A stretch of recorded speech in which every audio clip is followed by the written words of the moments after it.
ladies and gentlemen, can I say first of all what a privilege it is to again have the opportunity to address the McGill Summer School and to share this platform with such distinguished speakers.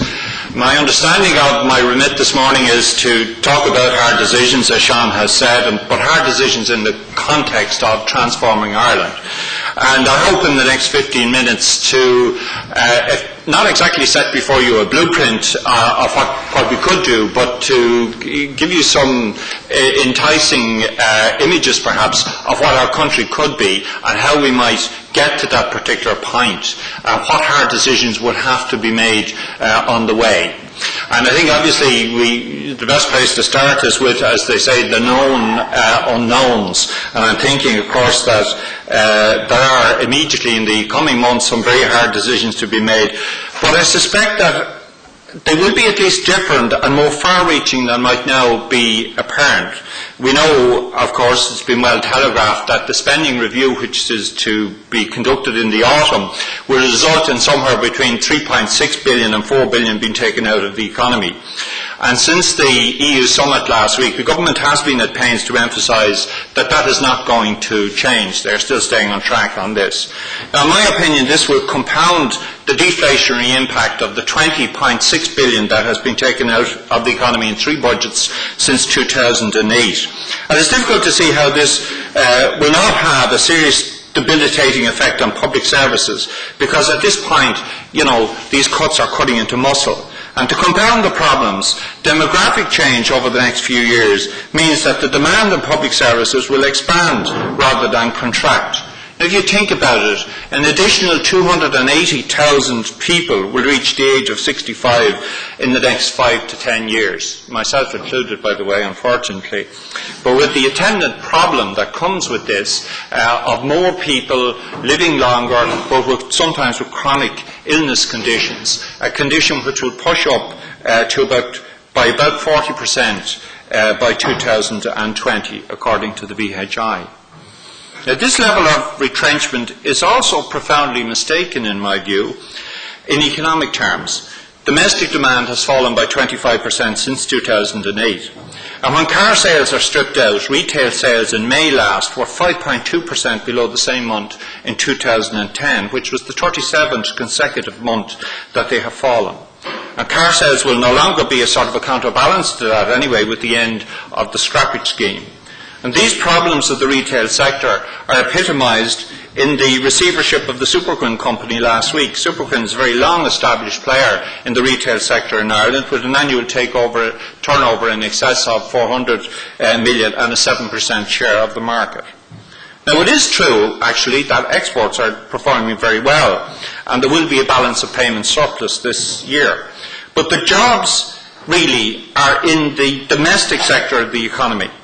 And in an evaluation of the financial crises that have taken place over 800 years last year, 2 Harvard people, Rugoff and Reinhardt, concluded that it's not possible for a country to recover through exports alone. And if that is true, then we are looking at the prospect of unemployment continuing at its existing high level in excess of 14%. Half of those on the live register have already fallen into the category of long-term unemployed and are in danger of being detached altogether from the labour market. And so you can see in this that the price of austerity potentially is a lost generation of Irish people. Now, it would be hard to say that it would be a price worth paying in any circumstances, but as it happens, austerity is not working. In the second quarter of this year, gross national product was down 4.3% on the first quarter. There's no growth in the economy, and without growth to do some of the heavy lifting of adjustment, it's not possible to generate the level of primary surplus necessary to allow for debt repayment. Markets know this very well, which is why Moody's downgraded Irish debt to junk status on the 12th of July. And only those addicted to the oxymoronic notion of expansionary fiscal contraction believe that we'll return to growth anytime soon. It's not working here, it's not working in the United Kingdom, where similar austerity policies are being implemented. Now, some weeks ago, I participated in the Brussels Economic Forum. This is an annual event which is organised by the Director General for Economic and Financial Affairs. And the keynote address was given by Dr. Wolfgang Schäuble, who is the German finance minister, as you know. Now, he made a number of points in his address which I think were quite chilling from our perspective.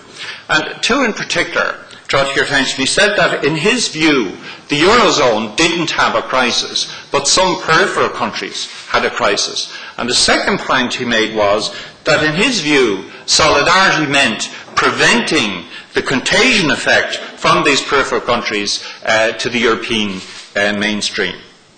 So, if that is official thinking, let's not fool ourselves that the decision in the European Council last week was about us. It was about Italy and the possibility that it would be the next country to fall under the hammer.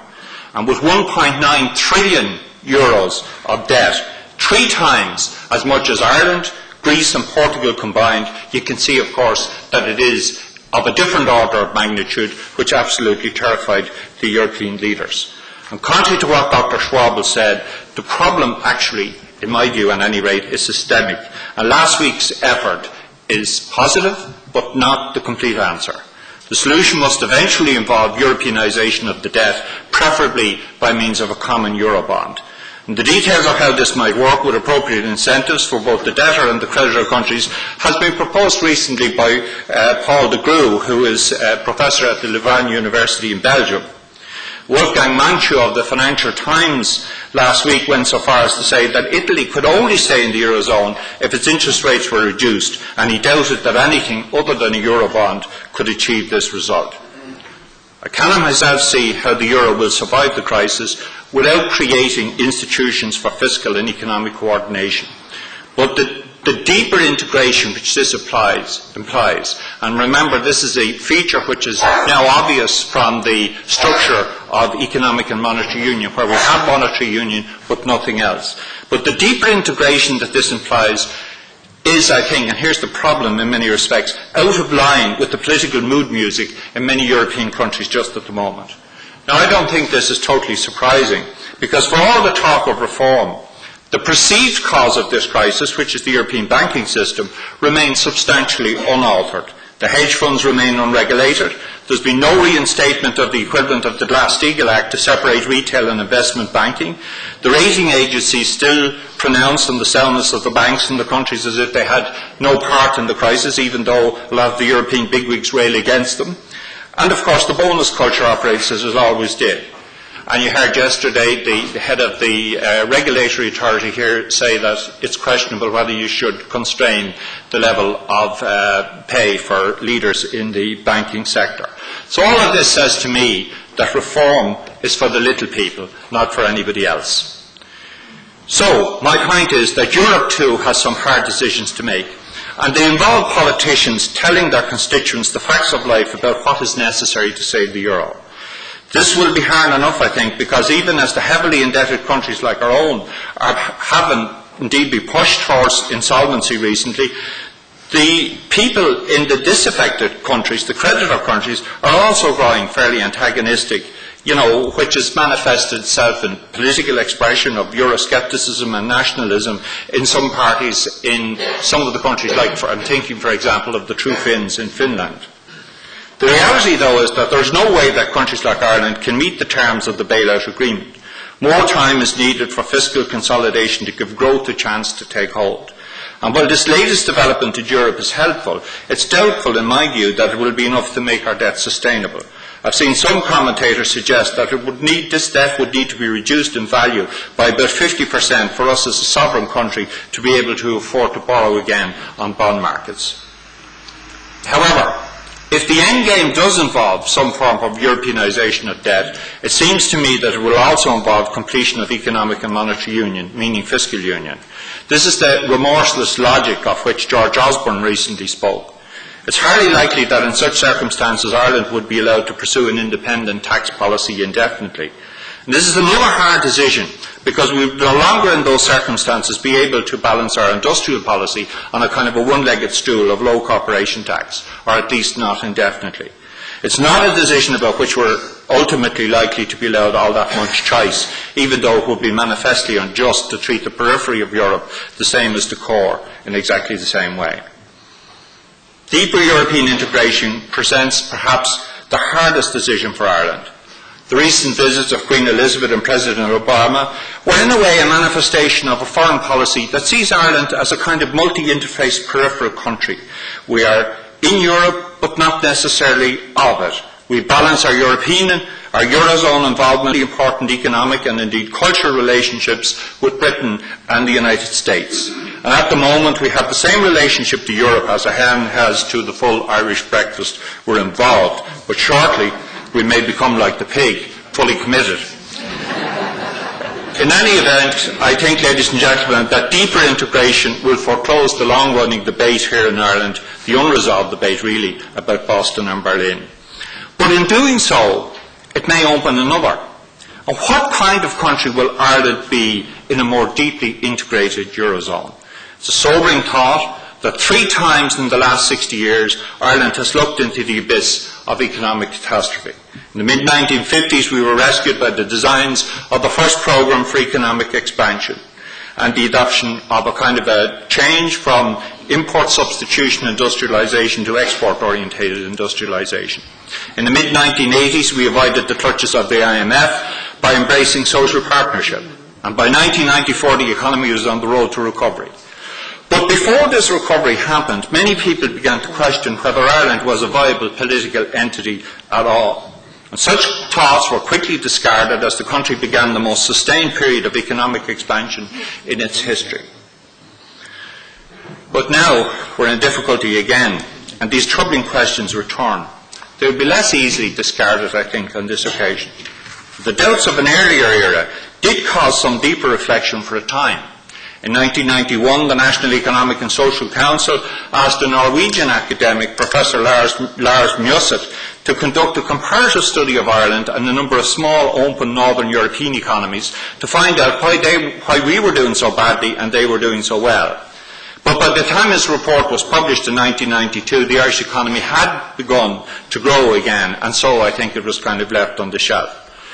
Now, I would suggest there is merit in looking again at this question, because Ireland has more in common with the small open economies of Northern Europe in some respects than it has with Greece or Portugal. With exports worth about as much as our GDP, Ireland is an extraordinarily open economy, far more so than Greece or Portugal. In fact, it is much more like Finland and Denmark, both of whom happen to be among the wealthiest countries in the world.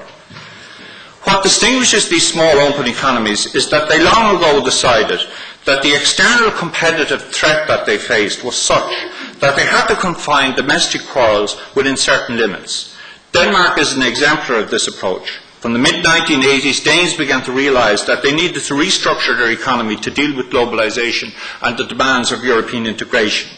Restructuring the public sector was seen as the key to making the private sector more efficient and competitive in export markets. Neoliberalism informed this process but never dominated it.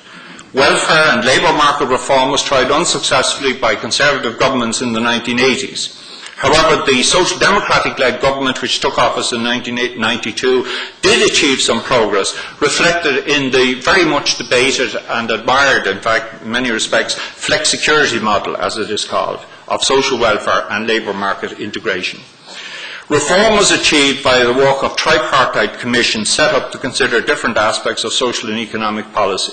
And this is defined in the academic literature as creating a negotiated economy. Now, ladies and gentlemen, I think that if you were to ask a selection of people what their hopes and aspirations were for our country at this time, I suspect that they would wish for the crisis to pass in a couple of years and we would get back to the way we were, perhaps with less exuberance. Well, I don't think that's either likely or indeed desirable. The deeper integration of Europe, at least in an economic sense, and the failure of our own old development model precluded. In short, we have to reinvent ourselves. My long-held belief is that we should try to emulate the Nordic countries, not just for their economic success, but for the social sustainability and equality that is integral to their polity. It is a polity rooted in the political economy approach which holds that the economy is embedded in society and not the other way around. In a political sense, they are social democratic countries which, even when governed by liberals and conservatives, largely adhere to the social democratic polity. Social democracy has never taken root in Ireland. 20 years ago, the SRI explained this in the context of our history, in which every issue since the foundation of the state was conceptualised in terms of independence. Even membership of the EC at the time was sold as a means of enhancing our independence, notwithstanding the loss of sovereignty inherent in that decision. This militated against the emergence of a class-based politics similar to other European countries. It explains perhaps why the Labour Party, which will be 100 years old next year, has never managed to lead a government in this country. When you think about it, our fleeting period of economic success was suboptimal in the type of society that accompanied it. While we achieved virtual full employment, we remained a very unequal society. Its passing is not to be irrationally lamented. Better to look beyond this dark period and start imagining the future in its more promising terms. And as I said at the outset, the future does require some hard decisions for both Europe and ourselves, and they are not the decisions that might be immediately apparent to everybody. Thanks very much indeed.